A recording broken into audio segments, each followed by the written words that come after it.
Buenas tardes, Fabián Onetti. Las reflexiones de juicio, disculpen, del 10 al 14 de octubre. Mucho para cubrir hoy, paciencia. Primero, Ben Bernanke y tres asociados ganaron el Premio Nobel de Economía. Interesante sobre estudios de la estabilidad financiera y demás. Muchos pensamos que era un chiste, en algún momento una broma, pero sin embargo fue luego ratificado y demás. Va a ser interesante revisar. Le he dado mucho crédito con el tema de el manejo de crisis y sistemas financieros.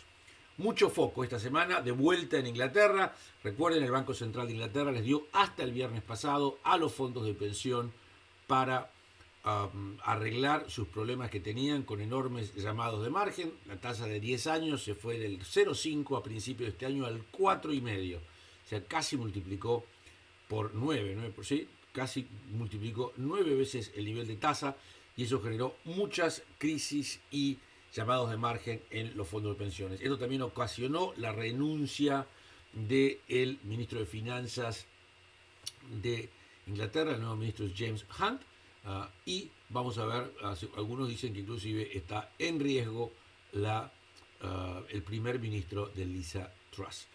El bono de 40 años largo inglés, que andaba entre los 80 y 90, se fue a niveles de 38, para que se den una idea. Una crisis de proporción casi, diría, de mercados emergentes.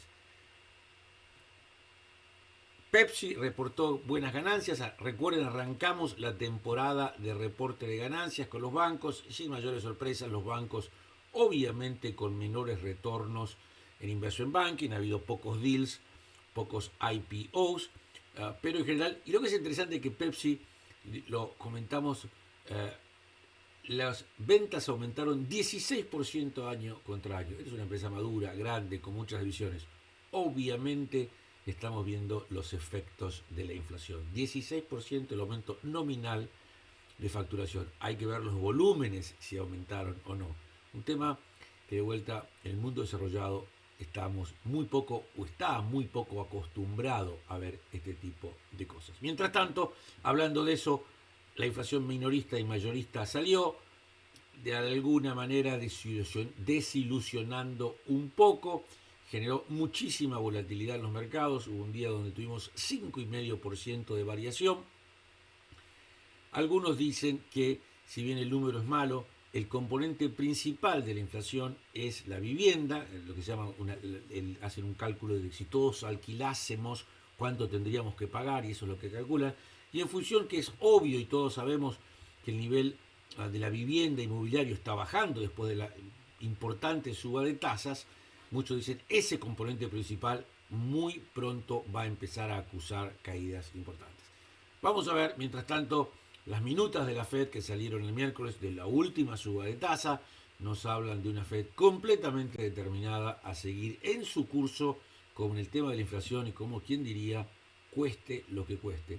Y si ya no es el tema del Banco Central de Estados Unidos, la Reserva, sino que es un tema que vemos alrededor de todo el mundo, una muy importante empecinamiento, obsesión con la inflación. Suecia con 10% de inflación, todos los bancos centrales del mundo, desde los emergentes a los desarrollados, muy fuerte. Y esto, recuerden, encarece el dinero, saca liquidez y puede que genere problemas, que es algo de que mucha gente se está preguntando. Jamie Dimon de JP Morgan, que reportó el viernes, aumentó las provisiones por pérdidas de créditos, hizo el comentario que él ve problemas mucho más serios adelante. Obviamente, siendo el banco más grande del mundo, el más grande de los Estados Unidos, en nivel de activos, mucha gente se pregunta qué sabrá el señor Diamond que nosotros no sepamos. Con lo cual, eso de alguna manera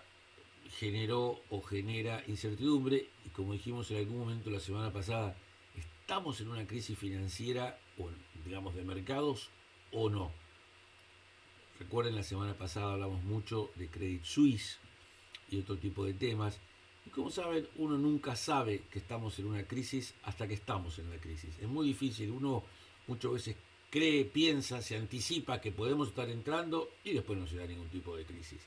Es muy difícil saber, pero es claro que con todo este fuerte reducción de liquidez, suba de tasas a nivel mundial, no solo la Reserva Federal de Estados Unidos o el Banco Central Europeo, las condiciones financieras se ponen muy duras y esto puede generar accidentes, como el que vimos en los fondos de pensiones del Reino Unido y como de alguna manera nos advierte el señor Jamie Dimon que podría ser inminente. Vamos a ver, no lo sabemos, seguimos cautos por la sombra y con mucha paciencia a no arriesgarse. Acaba de arrancar el plenario del Partido Comunista Chino. Xi Jinping dijo que China no se va a mover de su posición, no sabemos de cuál posición, pero dijo que se van a estar firmes en su posición.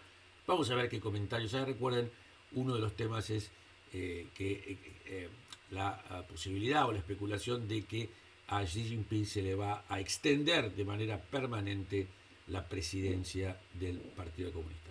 Eso es todo. Como siempre, todas las mañanas a las 9 de la mañana en vivo desde Nueva York hablando de los mercados. Que tengan muy buena semana.